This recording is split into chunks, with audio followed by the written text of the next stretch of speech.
अस्सलाम वालेकुम, मेरा नाम अली रज़ा मेहर एडवोकेट। आज की हमारी वीडियो है कि कोई भी पुलिस वाला,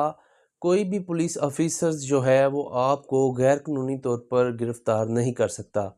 क्योंकि कानून आपको तहफ़्फ़ुज़ देता है। अगर कोई भी पुलिस वाला, एसएचओ या कोई भी कांस्टेबल, एएसआई, इंस्पेक्टर आपको गिरफ़्तार करता है हसद की बिना पर, बुग़्ज़ की बिना पर, या आपका कोई रिलेटिव मोहल्ले में कोई बंदा आपसे जेलस होता है, उसका कोई ताल्लुकात हैं थाने में, वो पुलिस वालों को अप्रोच करता है और आपको गिरफ़्तार करवा देता है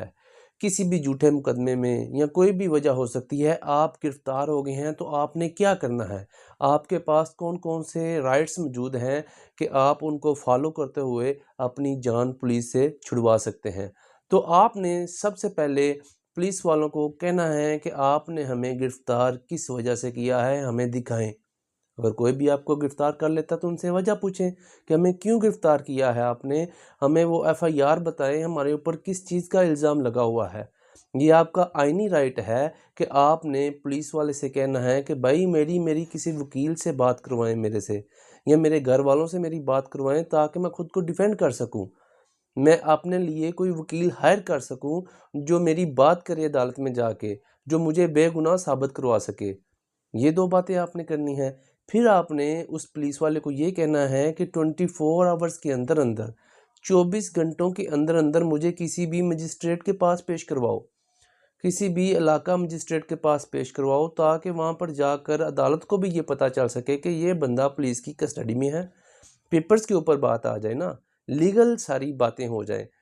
और पुलिस वालों को भी पता हो कि ये बंदा अब हमारी कस्टडी में है, और जज साहब को भी इस बात का इल्म हो गया है, हमने इसका नाजायज़ फ़ायदा नहीं उठाना। 24 आवर्स के अंदर अंदर पुलिस वालों की ड्यूटी होती है कि उन्होंने मुल्ज़िम को जज के सामने पेश करना होता है, और आपको भी ये पता होना चाहिए कि हमें 24 घंटे के अंदर पेश करो, हमें थाने में ना बैठा के रखो।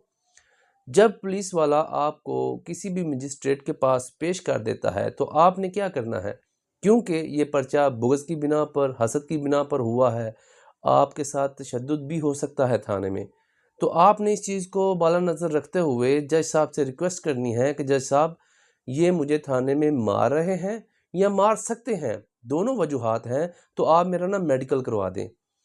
जब आपका मेडिकल हो जाएगा, तो आइंदा कोई भी पुलिस वाला थाने में, आप अगर 1 दिन रहते हैं, 2 दिन रहते हैं रिमांड के ऊपर, तो वो आपके ऊपर तशद्दुद नहीं करेगा।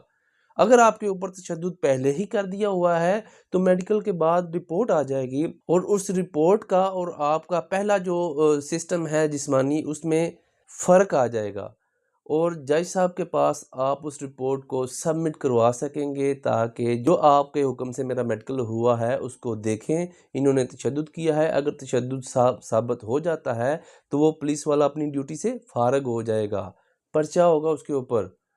आपने ये काम लाजमी करवाना है। उसके बाद रिमांड हो गया, रिमांड ख़त्म हो गया, आप जुडिशल हो गए, आपने अपनी बेल करवानी है, ज़मानत करवा कर बाहर आना है, और फिर आपने उस चालान को कंटेस्ट करके अपने आप को बेगुनाह साबित करवाना है। ये तमाम तहफ़्फ़ुज़ात हैं फ़ौजदारी कानून में, अगर आपके ख़िलाफ़ कोई भी झूठा बेबुनियाद पर्चा हो जाता है।